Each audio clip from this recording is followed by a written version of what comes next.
Hello everyone, I am very glad that you're joining this story. Subscribe, like, and comment. Enjoy the story, smile more often. I wasn't shocked when they cut me out.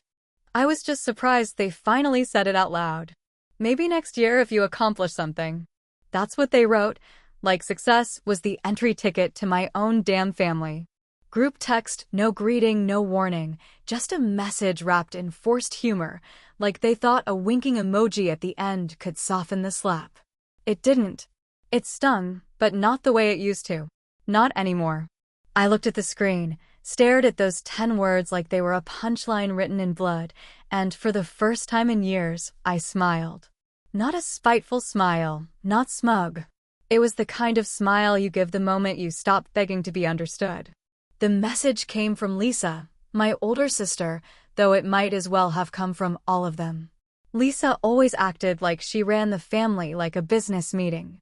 She's the kind who sends calendar invites for Thanksgiving dinner, includes a dress code, and somehow manages to make grace before meals sound like a corporate mission statement. Her husband, Derek, is a hedge fund bro who still fist bumps waiters like it's 2003. My younger brother Jordan, the golden boy surgeon, probably didn't even see the text thread.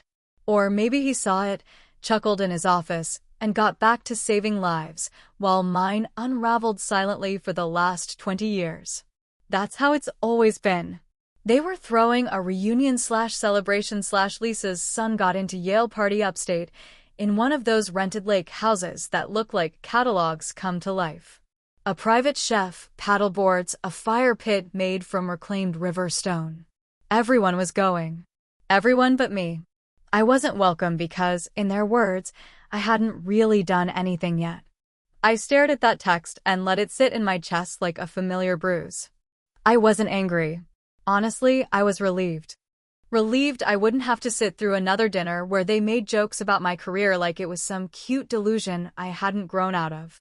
Relieved I wouldn't have to hear Derek ask, "So, Tom, any actual money coming in from your little camera adventures yet?" Or watch Lisa sip Chardonnay while pretending not to pity me. You know what the worst part was? I believed them for a long time. I believed I was a failure because I didn't have the house, the family, the degrees hanging on a wall. I had spent the better part of my adult life lugging camera gear through bad neighborhoods and cheap motels, chasing stories no one cared about except the people living them. I had filmed dying war veterans, undocumented workers hiding in church basements, a coal miner who taught himself to paint because he knew his lungs wouldn't last much longer. And through all of it, my family looked at me like I was a waiter at their banquet, present, functional, invisible. My father once told me over breakfast, "Dry eggs and colder words, son. No one pays artists. That's why they starve." That was the extent of his support. That sentence. That tone. That emptiness.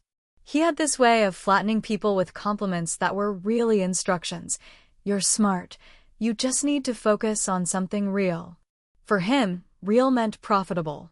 Real meant power.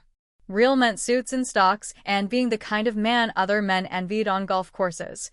I never made it past the clubhouse. I left home when I was 19 and never really looked back except for birthdays and funerals.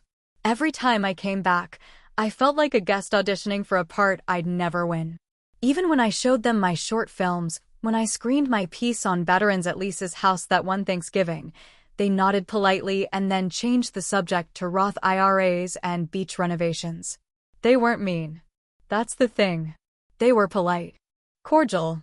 Distant in that surgical way only blood can be when it decides it's done pretending.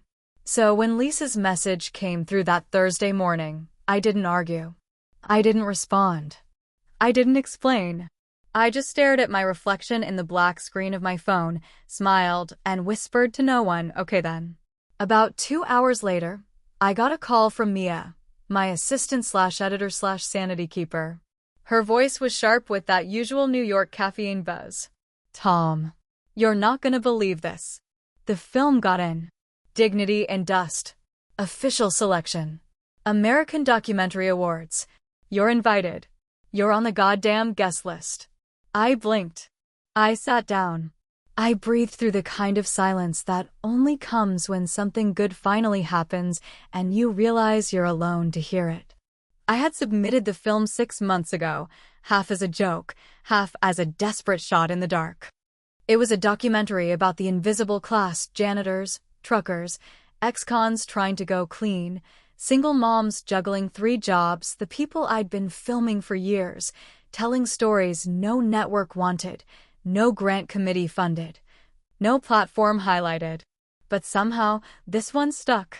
And now, in 2 weeks, I'd be walking into a black tie gala where people I admired might actually watch what I made with second-hand equipment and crowdfunded gas money. And all I could think about was that damn message. Maybe next year if you accomplish something. Funny how they never defined what something was. Funny how the measure of a man in my family was always written in dollars, titles, and trophies you could hang on a wall. But now I had a different kind of trophy on the horizon, one they wouldn't understand even if they tried. I stood up, walked to the mirror in my hallway, and looked at myself. Not to admire, not to check my hair, but just to really see. And I said out loud, let's see how they like this year. The air felt heavier, brighter.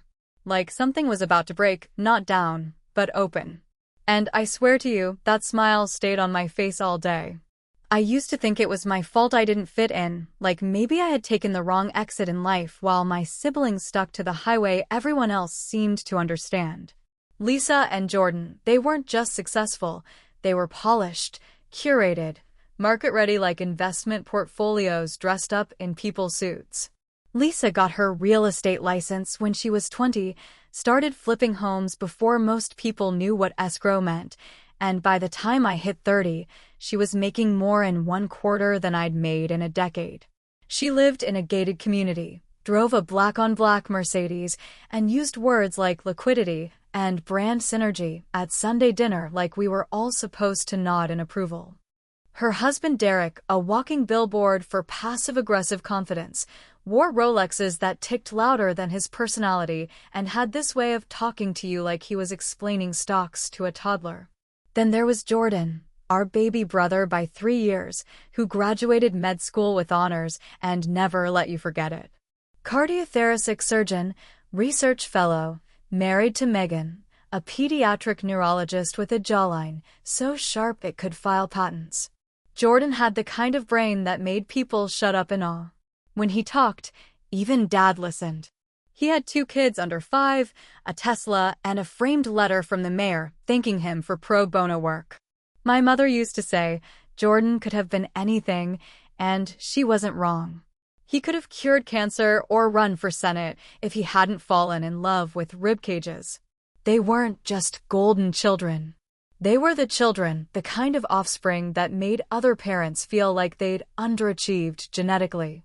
At holidays, the conversations never drifted below 6-figure salaries or luxury vacation rentals.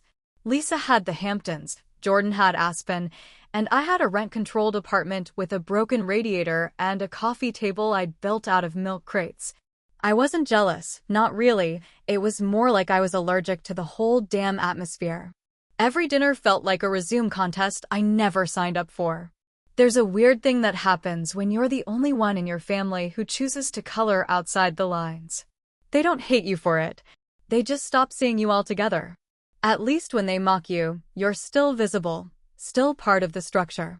But when they go quiet, when the room laughs at a joke that was clearly at your expense and then immediately changes the subject, that's the real exile. They'd smile across the table, but you could feel the condescension in the silence. The way Lisa would hand me a plate like I was a house guest.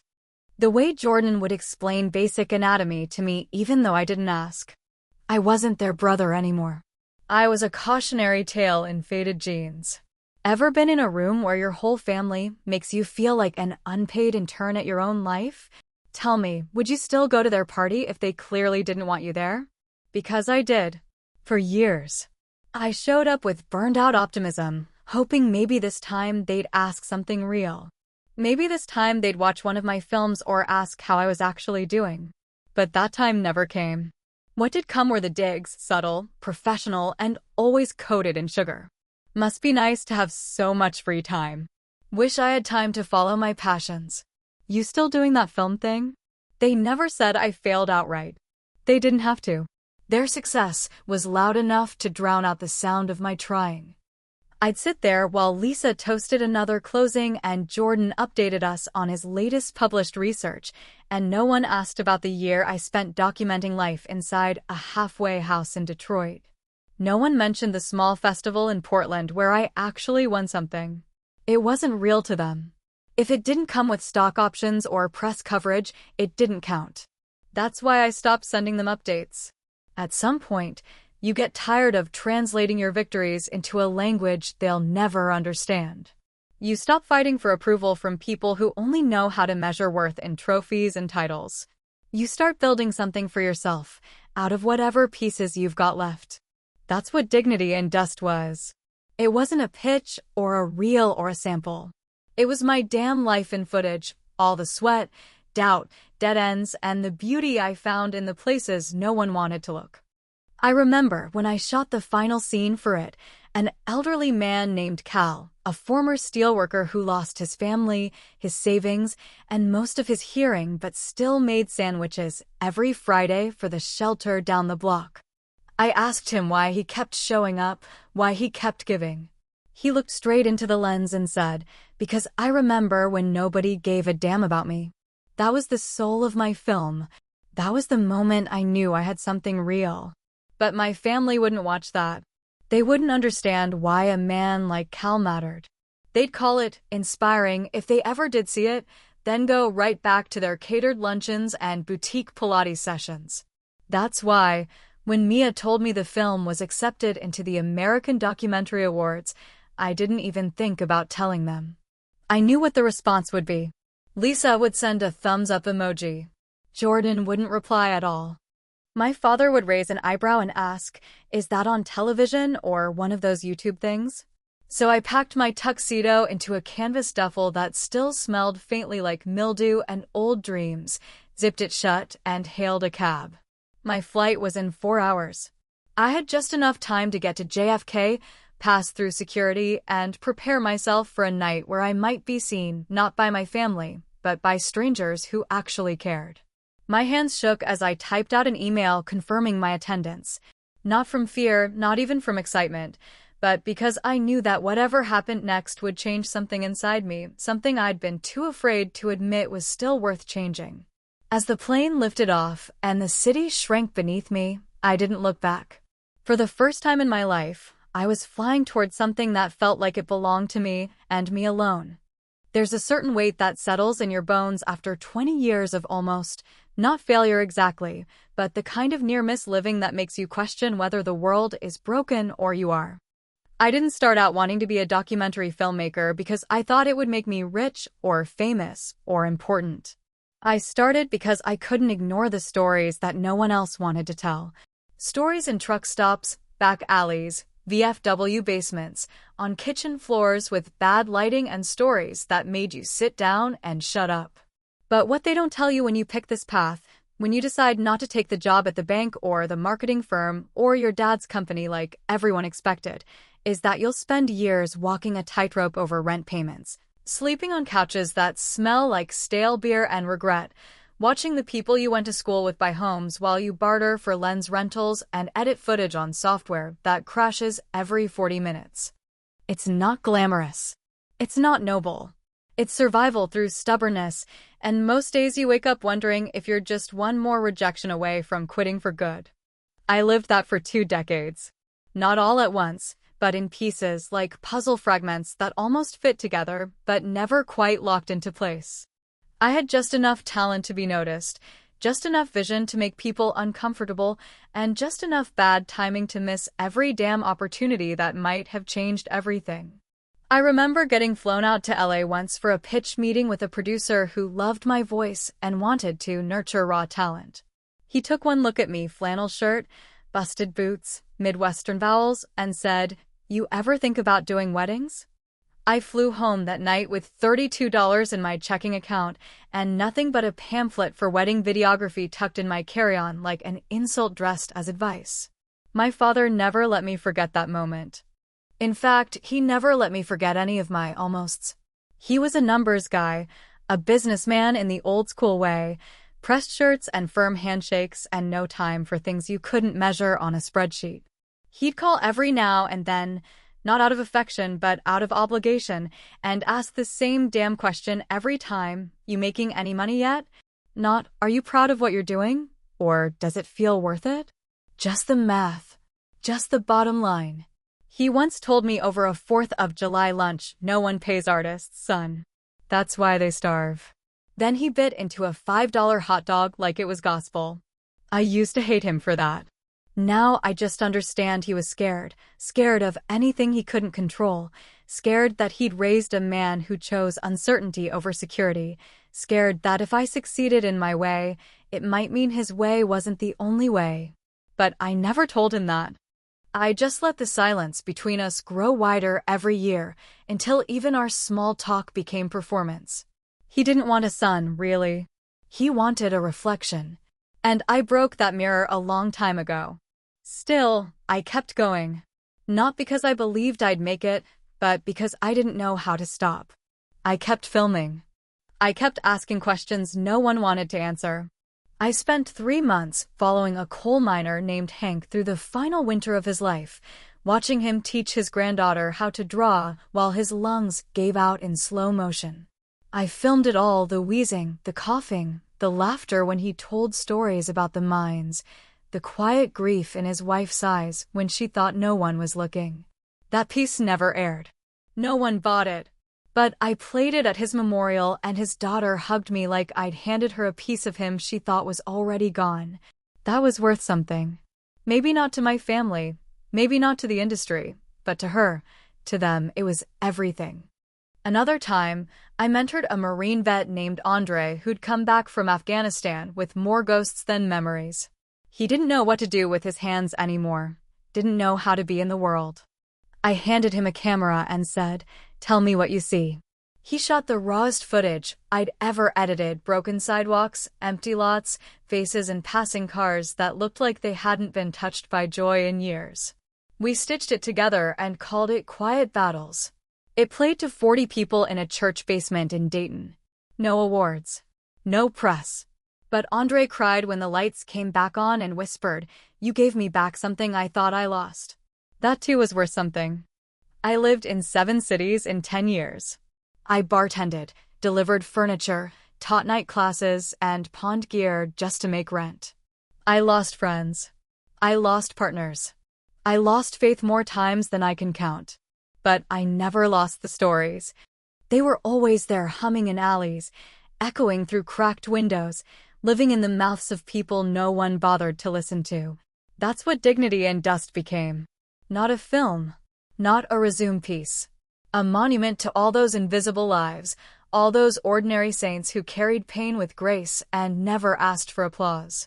So when I stepped into that award venue, wearing a borrowed tux and carrying 2 decades of almost on my shoulders, I wasn't thinking about the trophy.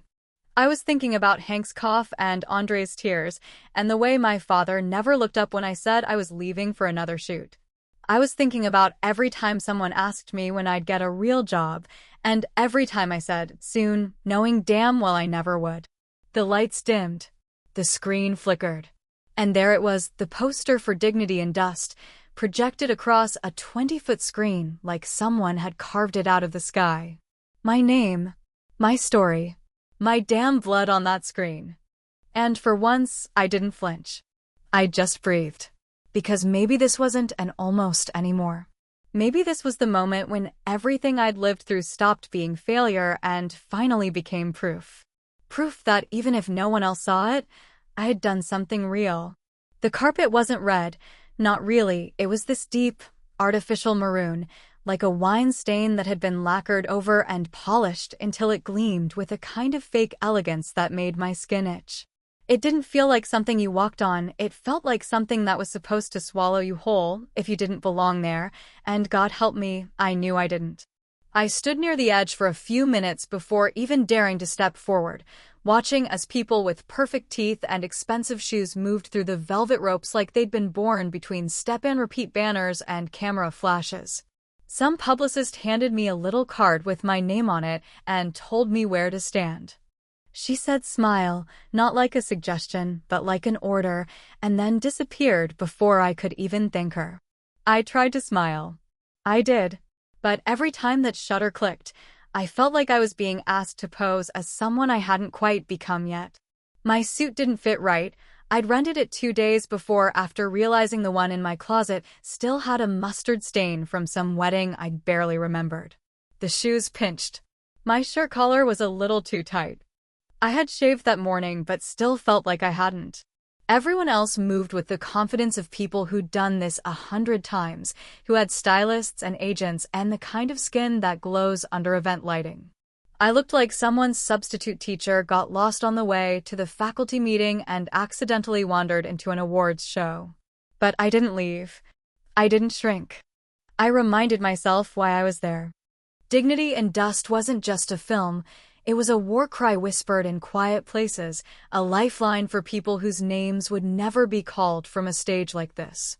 I wasn't walking this carpet because I charmed the right people or played the game well.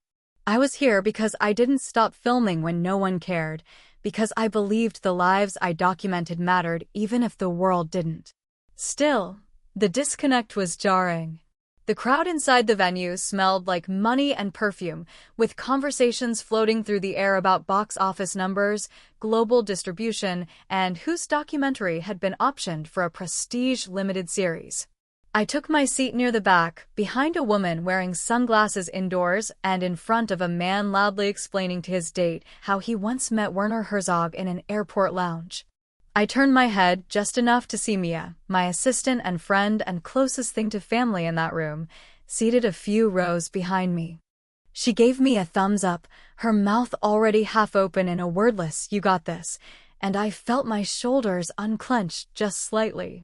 Mia had stuck with me through the years when film editor was just a fancy way of saying coffee fetcher and unpaid miracle worker. She had edited Dignity in Dust in my living room over frozen pizza and cheap wine, her eyes red from screen time, her voice hoarse from arguing with me over transitions and tone. Without her, that film wouldn't have existed.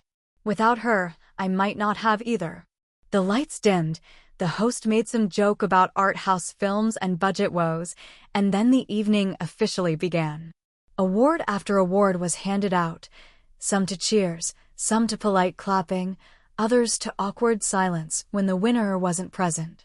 My category, Best Feature-Length Documentary, was the last of the night, which meant I had to sit through 90 minutes of tension coiled up in my chest like a spring ready to snap. I tried to focus, tried to appreciate the craft on display, but all I could hear was the blood in my ears and the constant refrain in my head, "You don't belong here. They're going to laugh. You'll lose, and then you'll go home and pretend none of this happened." They called the nominees, each name followed by a clip from the film, a flash of imagery, music, and meaning condensed into 10-second bites. I heard my name. I saw Hank's face on the screen. I saw the cracked windows of the shelter in Ohio, the slow-motion footage of Andre sitting on the curb smoking in silence. I saw my life, not all of it, but enough, pass across that screen like a confession I hadn't expected to make in public. And then came the silence. The kind of silence that vibrates right behind your ribcage, the kind that only comes when something is about to happen that you can't take back. I looked at my shoes. I looked at my hands. And then I heard it. My name. Louder than I expected. Sharper. Like someone had struck a chord that had been waiting years to be played. My name. Not Lisa's. Not Jordan's. Not one of the golden children. Mine. There was clapping. People around me were clapping. Some polite, some enthusiastic, some already forgetting. I felt my body moving, felt my legs pushing up, my hands smoothing the wrinkled fabric of my pants. I was standing. I was walking toward the stage, but then something strange happened. Halfway up the steps, my breath caught in my throat and wouldn't let go. My knees felt like rubber bands stretched too far. I froze. Just for a second. Maybe less. But in that second, time cracked open wide enough to show me everything I'd left behind to get here. The couch I slept on in Milwaukee, the voicemail from my landlord in Cincinnati threatening eviction, The night my girlfriend left because she was tired of watching me chase ghosts. My mother's voice when she asked if I had a backup plan. My father's silence. My brother's smirk. The empty chairs where my family should have been. The applause kept going, but it felt distant now, like it was coming from underwater. I was standing at the edge of something I had dreamed about for most of my adult life, and the only thing I could think was, now what? I blinked. The lights were too bright. The microphone was too close. My heart was too loud. I stepped up, and for a moment, I didn't say a damn thing. I don't remember what I was supposed to say, only what I couldn't bring myself to say, because the moment I stood in front of that microphone, my throat tightened with 2 decades of swallowed words, and the script in my jacket pocket felt like a lie I was no longer willing to tell. There was a little screen near the stage with a scrolling teleprompter, some polite suggestions for how to accept an award with grace and gratitude, but I didn't glance at it once. I looked out at the crowd and saw a sea of polite smiles, some genuine, most not, and I knew that if I opened with "thank you to my incredible family for always believing in me," I would choke on the hypocrisy before I got to the second line. So I didn't thank them. I didn't mention Lisa and her vacation homes, or Jordan and his miracle hands, or my father with his pressed shirts and perfect absences. I didn't thank my mother for her quiet pity, or the aunts who forwarded my film links to their yoga groups but never actually watched a frame. I didn't thank anyone who shared my blood. Instead, I spoke straight from the wound, without rehearsal, without polish, without apology. I said thank you to Hank, the coal miner who let me film his last winter, who showed me more grit and grace in a rented trailer than I've ever seen at a boardroom table. I thanked Andre, the Marine vet who found peace behind the lens when his mind couldn't stop replaying roadside bombs and loss on loop. I thanked the undocumented single mother who taught her kids fractions using grocery store receipts while working double shifts, cleaning motels. I thanked the janitor who let me sleep in his truck one night in St. Louis when I had nowhere to go. I thank the people whose names don't end up in headlines or credits, whose faces aren't lit by spotlights, but by the dull blue of early morning bus rides and late-night cash register drawers. I told the room that if this award meant anything, it was because of them, the invisible, the dismissed, the tired and ignored, and if this was a win, it didn't belong to me. It belonged to those who never get handed a stage, who never get a moment to speak without someone trying to talk over them. I said it wasn't my story, I was just the lens. Just the one who stayed long enough to listen. The applause that followed was softer than before, not quite thunderous, but not cold either, maybe confused, maybe respectful, maybe just uncomfortable. I didn't smile. I didn't bow. I stepped down with the gold plaque in my hand and the strange heaviness of freedom pressing down on my shoulders like wet wool. There was no hug waiting. No tears. Just Mia in the back with her hands clasped over her mouth like she'd seen a ghost rise up and tell the truth for the first time. Backstage, someone asked me if I wanted to do press. Another person offered me a glass of champagne. I took neither. I walked out the side door into the night air, where paparazzi lights burst like cheap fireworks and voices called my name with an urgency that felt completely divorced from reality. I stood still, let the flashes come, and in the corner of my eye, I saw my phone light up in my jacket pocket. At first, I ignored it. Then, curiosity got the better of me, or maybe it was something darker, something that still needed to see the wreckage. I pulled the phone out and saw the family group chat glowing with new messages, that same chat that had announced the reunion I wasn't invited to. Only now, I was the topic. Jordan had sent a one-word message. Wow. Just that. No punctuation. No context. Just a placeholder for whatever emotion he couldn't quite reduce to a text bubble. Lisa, ever the diplomat, had written, "Is this some kind of joke?" She followed it up with, "You didn't even mention us." Not once. My father hadn't said anything, of course. But the read receipts were there, he'd seen it. That alone made my jaw tighten more than I expected. There was something else underneath Lisa's message, though, something layered in that fake concern. The implication that this moment, my moment, still belonged to them somehow.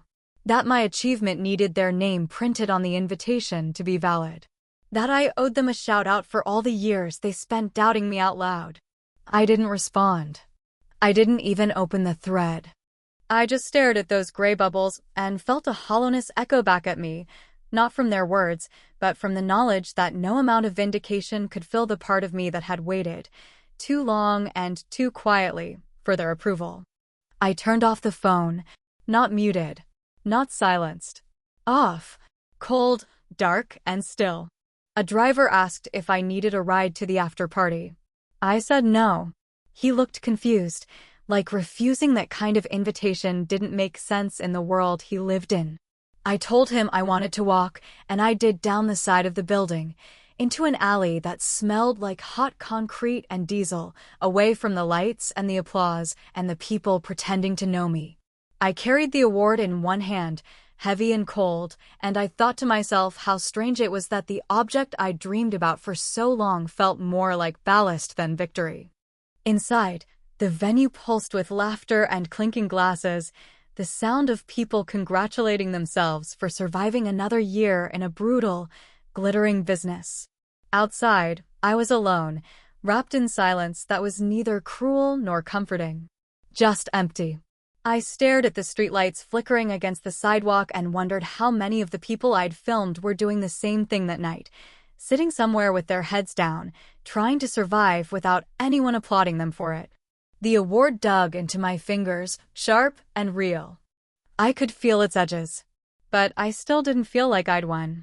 The plane touched down just after noon, gray clouds hanging low over the city like someone had pulled a damp wool blanket over the skyline, and I could already feel that old, familiar weight settling in my chest the moment I stepped into the terminal. The heaviness of returning to a place that looks like home but never once felt like it, not really, not in the way that matters. I didn't expect a reception, not even a text from one of them asking how the trip went, and I sure as hell didn't expect a banner or balloons or a family dinner in my honor. They had made it perfectly clear, both in words and in silence, that my name didn't carry weight in their world unless it came attached to something they could understand, something with dollar signs, prestige, or property lines. And even now, with an award tucked carefully inside my suitcase and my face still floating around social media from the ceremony, I knew better than to think it would buy me a seat at their table. The family reunion, the one I'd been excluded from, was still happening that weekend. A 3-day spectacle upstate at a lakeside rental with catered meals, coordinated outfits for group photos, and the same overbearing wine-fueled laughter that had filled the background of every childhood holiday memory I could recall. Lisa was, of course, hosting the event, the same Lisa who had told me, just days earlier, maybe next year if you accomplish something. It was almost funny now, watching her flip pancakes in designer athleisure and post perfectly filtered photos of champagne toasts and matching swim trunks on Instagram while pretending the past 72 hours hadn't just shattered the narrative they'd all been clinging to for decades. Almost funny, but not quite. The photos came to me in waves, forwarded by Sandra Reyes, a family friend from down the street who had always had a soft spot for me. Maybe because she saw through the performance the rest of them put on, or maybe because her own son had tried and failed to become an actor once, and she never forgot how it felt to watch him fall without a net. Her message was brief: saw this and thought of you. Congrats again. They didn't say a word. That was it. 10 words and 9 attached photos, each one more gutting than the last. My siblings surrounded by their spouses and children, flutes of Prosecco raised in perfect timing, long tables adorned with catered dishes and glass lanterns, a birthday cake for Lisa's oldest, and not a single glance, not a single mention, not a single inch of space carved out for the only one in the family who had just won a national award. I stared at the images in silence, each one screaming in its own way, "Look how well we're doing without you. Look how little we need your story. Look how full the table is, even without your chair." I didn't cry. I didn't scream. I just sat on the edge of my bed, the phone resting like a brick in my hand, and I wondered if maybe I had misunderstood what family was supposed to be all this time. Maybe blood didn't bind so much as bruise. That night, I drove to my mother's house. I didn't call ahead because I wasn't sure I'd go through with it, but when I pulled up outside her small bungalow on the east side, the porch light was on like it always had been, casting a dim yellow cone over the steps and the row of potted plants. She talked to more than she talked to me. I knocked once, soft, unsure. She opened the door within seconds, as if she'd been waiting behind it the whole time, and for a long moment we just stood there, neither of us speaking, the air thick with unspoken years and too many almost conversations. She looked older than I remembered, thinner, paler, like someone had slowly turned down the volume on her presence without warning. But her eyes still carried that same cautious warmth, like a pilot light that had never quite gone out, no matter how cold the kitchen got. She didn't hug me, didn't reach out, just stepped aside and let me in, and I followed her into the same living room where we'd once argued about college, about career choices, about why I couldn't just be more like your brother. We sat. She offered tea, I declined, and for a minute or two the silence settled between us like dust on old furniture. Then, without looking at me, she said, "I watched your speech. On my phone. Someone posted it to Facebook." Her voice cracked slightly at the word Facebook, as if she was ashamed of how she found it, like it didn't count unless it came on cable. I waited. She cleared her throat. I cried. That was all she said. No congratulations. No apologies. Just the truth, wrapped in the only emotion she would allow herself to show. I felt my breath catch in my throat, not from sadness exactly, but from the weight of finally being seen, even if only through a 6-inch screen. I nodded. Didn't trust my voice. She stared at the floor for a long time, then looked up at me and whispered, "I'm proud of you, but don't tell your father I said that." And in that moment, I knew exactly what kind of house I had grown up in. A house where love was rationed, praise was currency, and silence was a safer language than honesty. But I didn't hate her for it. I just felt tired, bone deep, soul heavy tired, from all the years spent trying to earn what should have been given without condition. I left soon after. We didn't hug goodbye. There were no tears, no dramatic parting words, just a quiet nod and the soft creak of the screen door closing behind me. I walked back to my car, past the potted plants and the porch light still glowing, and I sat behind the wheel for a long time, staring at the shadowed outlines of the houses that surrounded hers, each one filled with people I didn't know and stories I'd never hear. The street was silent, the air cool, the award still locked in my trunk. I didn't take it out. I didn't want to look at it. Not tonight. Not after seeing the kind of celebration my family could muster for themselves when they wanted to. And somewhere in that silence, it hit me that no matter how loud the applause had been on stage, the sound I had waited my whole life for might always be followed by the quiet closing of a door I was never meant to walk through. The house was silent again, the kind of silence that feels like it has teeth, like it's watching you just as much as you're sitting in it. The sunlight was thin through the curtains, pale and tired like it had given up on making the day feel warm, and I sat there in that cheap wooden chair at the kitchen table, a blank legal pad in front of me, pen in hand. Heart racing like it was late for something I couldn't name. I didn't know why I was doing it, not exactly, only that something inside me had cracked just wide enough to let the words start spilling out, and once they did, I couldn't stop them.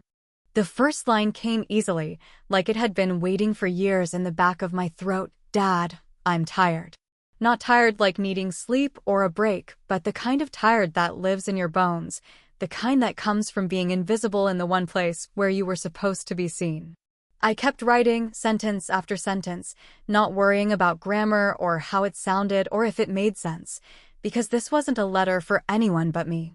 It was a confession, a purge, a slow unraveling of everything I had folded into silence just to keep the peace that was never really peace, just a mutual agreement to pretend. I told him what it felt like to grow up in a house where love was measured in achievement, where the warmth was conditional and the praise was rationed out like an annual bonus. I wrote about the nights I stayed up late editing my first films in the garage, half frozen in the winter, listening to the muffled sound of the TV from the living room while he and Mom watched something without me. I wrote about the first time I ever showed him a project I was proud of, a short doc on a local shelter that got picked up by a regional PBS affiliate, and how he looked at it, then asked, "Is this supposed to be good?" With that flat tone of his that killed more dreams than he'd ever know. I wrote about every dinner where Jordan's latest surgery and Lisa's newest listing were celebrated like Olympic victories, while I sat there with my camera bag at my feet and no one asking what I was working on. I wrote about the birthday he forgot, the voicemail he never returned, the Christmas he gave me a gift card to a sporting goods store as if he couldn't remember who I was even for a second. I wrote all of it not to blame, not to punish, but because I needed the truth to have a shape, something I could fold and then let go of, even if he never read a single word. I signed the bottom of the letter with my name, and for a long time, I just stared at it. My name, not Tom the Screw-Up, or Tom the Disappointment, or Tom the Starving Artist, but just Tom. The person. The son. The man who had spent 20 years dragging his soul through every crack in the sidewalk, every bad motel room, every rejection letter, just to get to a place where he could write this letter and mean it. Then I stood up, walked out back to the small patch of concrete that passed for a yard, and lit the page on fire. It curled and blackened and turned to ash faster than I expected, the smoke rising in soft tendrils that smelled like old paper and something almost sacred. I didn't cry. I didn't feel cathartic. I just watched it go, like a funeral for something I never got to hold. I went back inside and sat on the couch, staring at the wall where the award still wasn't hung. I hadn't even taken it out of the bag since the night of the ceremony. It sat near the coat rack, boxed and forgotten, like a souvenir from a trip I wasn't sure I'd actually taken. I knew I should care. I knew I was supposed to feel proud, validated, something that would make all the pain worth it. But I didn't. Not yet. Maybe not ever. That's when the voicemail came. My phone buzzed on the table and showed Lisa's name, her contact photo, still the same polished headshot from her real estate site, all teeth and posture, like a politician on the verge of a campaign. I let it go to voicemail. I didn't want to hear her voice live, didn't want to give her the satisfaction of knowing I'd pick up. A few minutes later, the notification chimed, and curiosity, or maybe morbid instinct, pushed me to play it. Her voice was tight, too cheerful, forced like someone trying to sound casual while navigating a landmine field of guilt and obligation. "Hey," she started, dragging the word out like she didn't know how to begin. "So, I saw the award. We all did. Congrats, seriously. That was big. Look, maybe we were wrong, okay? Maybe we should have invited you. That was kinda crappy of us, I'll admit that." She laughed, light and awkward. "Anyway, just wanted to say, good job. We're all proud. Hope we can catch up soon or something. Bye." I listened to it twice. The second time, slower with my eyes closed. I didn't feel anger. Not really. I felt distance. Like her words were echoing from across a canyon that used to be a living room, like the apology was real in theory, but empty in delivery. There was no mention of the speech, of what I said on stage, of the people I thanked instead of them. No reference to the message behind the film or the years that went into making it. Just the surface-level acknowledgement that they'd seen the win, not the work, not the wait, just the trophy. It was validation in the form of a footnote. I stood up, walked toward the coat rack, glanced at the award bag sitting beneath it, still zipped, still sealed, and walked right past it. Didn't touch it. Didn't even look at it long enough for my reflection to catch. That award didn't belong to them. And right now, it didn't even belong to me. Because when you spend your whole life chasing a seat at the table only to realize the table was never set for you to begin with, the win starts to feel more like a reminder than a reward. A reminder that sometimes, the most important thing you'll ever do is choose not to sit down at all. The theater was small, old, and smelled faintly of popcorn oil, damp carpet, and dust that had been collecting for decades in the corners no one bothered to reach anymore. The kind of place you passed without noticing on your way to shinier screens, the kind with mismatched seats and faded posters of movies that never made it past 2 weekends in the mainstream. But to me, it felt more real than any award stage I'd stood on, more human than all the red carpets and press lines combined, and I didn't have to pretend here. No tuxedos. No champagne flutes. Just folding chairs, worn-out hoodies, calloused hands, and people with tired eyes who didn't show up for networking or headlines, but for something they couldn't quite name, maybe truth, maybe something that resembled themselves. There were only about 30 of them in the room, give or take a mix of older union guys with stiff necks and work boots, a couple of single moms in frayed jackets, a retired teacher, a local barber, a teenager who sat in the back with earbuds still half in, pretending not to care while sneaking glances toward the screen as it flickered to life. No one asked about distribution deals or funding rounds. No one mentioned IMDb. They didn't care if I had an agent. They just wanted to know if the story was worth sitting for, if it spoke the kind of language that didn't need subtitles or studio logos to be understood. Dignity and dust rolled in silence, and for the first few minutes, I couldn't watch the screen. I watched them. I watched the way the room leaned forward during Hank's coughing fits, how a woman in the second row wiped her cheek when Andre described trying to feel something again after the war, how someone near the back whispered, "Damn," under their breath when the footage cut to the food pantry line, snaking down a frozen alley. There was no clapping, no polite murmurs, just the quiet gravity of people recognizing themselves in something made by someone who had been paying attention. After the credits rolled, I didn't expect anything more. I didn't stand up to give a speech. I didn't want applause or analysis. I just stood there by the side wall near the exit, hoodie on, hands in my pockets, trying to shrink into the shadows. But then an old man in a flannel jacket, walking with a cane that looked older than I was, shuffled up to me with these watery blue eyes and said, "Thanks for showing us. Nobody ever shows us." 7 words. Just 7. But they hit me harder than the moment I heard my name read at that awards ceremony, harder than any congratulatory handshake or empty voicemail from people who only noticed once the lights came on. I didn't ask for his name. He didn't ask for mine. He just nodded once and walked out slowly, like a man satisfied after finally being seen for the first time in a very long time. That moment stayed with me long after the chairs were folded and the screen went dark. I sat on the curb outside that theater with a lukewarm coffee from the vending machine and stared at the cracked sidewalk, thinking about how strange it was that all this time I had measured my value by the wrong audience. I had spent so many years trying to prove something to people who had already decided I didn't count, and now here I was, feeling more whole in a room full of strangers than I ever had sitting across a table from my own family. Success, I realized, hadn't changed me. It had only sharpened the contrast between what mattered and what didn't. It didn't make me rich. It didn't make me invincible.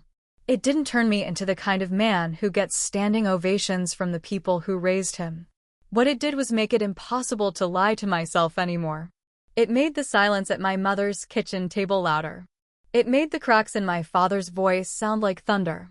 It made the hollowness of my siblings' praise echo through every room I returned to alone.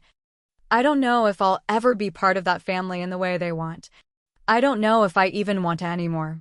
Because I have found something heavier than their approval, something rooted deeper than blood, the voices of people who were never supposed to matter, telling me, quietly, fiercely, "You got it right." That award? It's still in the bag. Still under the coat rack. Still unopened. I don't need to look at it. I already know what it says. But more importantly, I know what it doesn't say. It doesn't mention every door that was closed before this one opened. It doesn't list the years I spent alone, broke, half broken, driving state to state just to find a story worth telling. It doesn't name the people who gave me their stories when they had nothing else left to give. They said maybe next year if I accomplish something. Funny thing is, maybe next year I won't even show up.